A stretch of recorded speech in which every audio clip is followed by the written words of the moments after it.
क्या आप जानते हैं कि भारत की धरती पर एक ऐसी सभ्यता भी बसी थी जो आज से लगभग 5000 साल पहले अपने विज्ञान, कला और शहर नियोजन में दुनिया से कहीं आगे थी।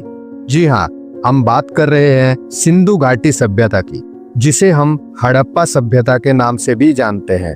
1921 में जब अंग्रेज भारत में रेलवे लाइन बिछा रहे थे, उन्होंने पंजाब के साहिवाल जिले के पास कुछ अजीब पत्थर देखे, ईंटें, मूर्तियां और कुछ रहस्यमय चिन्ह। शुरुआत में किसी को अंदाजा नहीं था, लेकिन जब पुरातत्वविदों ने खुदाई शुरू की तो सामने आया एक पूरा शहर हड़प्पा।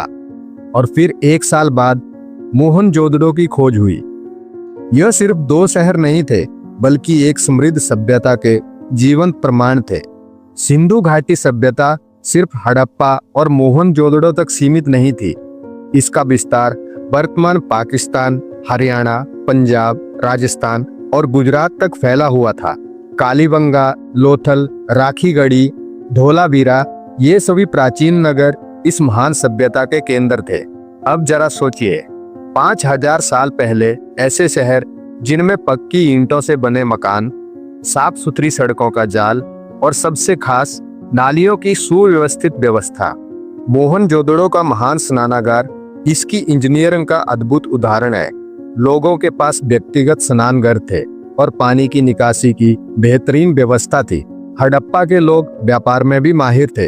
लोथल एक प्रमुख बंदरगाह था, जहां से मेसोपोटामिया तक व्यापार होता था। ये लोग कपड़ा बुनते थे, मिट्टी की मूर्तियां बनाते थे और कुछ खास मोहरों पर लिपि अंकित करते थे, जिसे आज तक पूरी तरह पढ़ा नहीं गया है।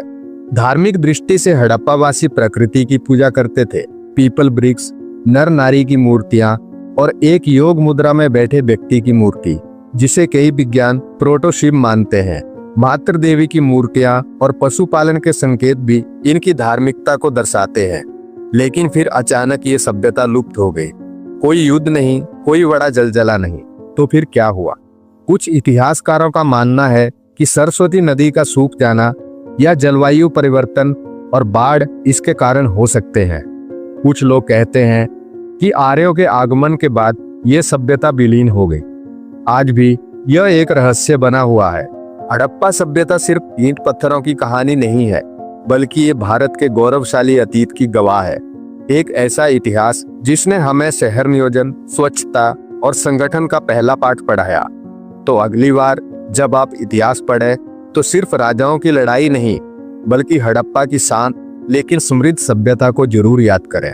अगर आपको यह वीडियो पसंद आया हो तो लाइक करें, शेयर करें और सब्सक्राइब जरूर करें। तो दोस्तों, मिलते हैं अगले वीडियो में एक नई जानकारी के साथ।